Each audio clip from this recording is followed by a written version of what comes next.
Well, good evening, everyone. I am Rep-elect Sean Camacho from House District 6, and it is a privilege to be here tonight, and thank you for allowing me to be a guest in your house. I really do appreciate that. Like Sandy said, I am running for Senate District 31, and one thing that's not lost on me is that I didn't have a chance to campaign in House District 2, so many people don't know much about me.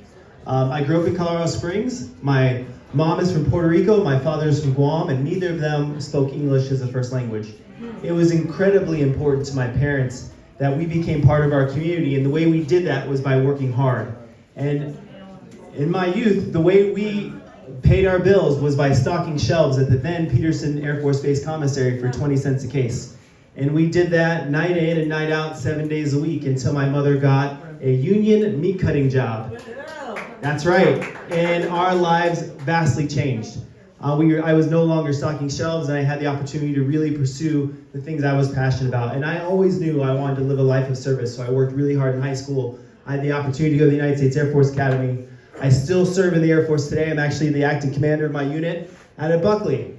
I've deployed to Iraq, Afghanistan, East Africa, and I did a year of counterterrorism work in Colombia before I decided I've had enough and I wanted to do something else. So I went to law school. I'm an attorney here in town. My wife, Jessica, has just walked in the back there. Sorry to embarrass you.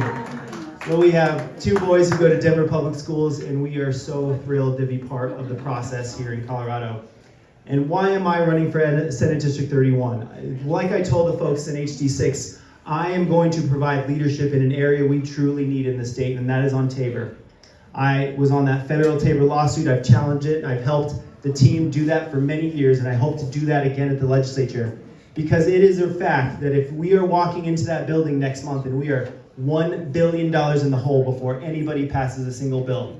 And if you want to talk about healthcare, you want to talk about mental health, you want to talk about affordable housing, you're nibbling around the edges until you tackle the one issue that is holding us back as a state, and that is Tabor.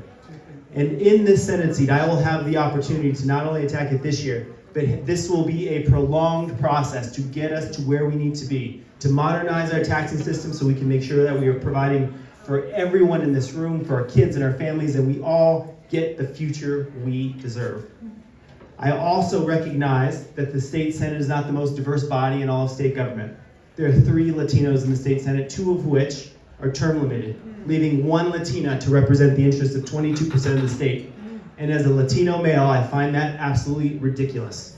I am in a position with a distinct legislative agenda, and I fill a need in our party for representation. And I find that incredibly important as we look to what this party will be and who we will represent.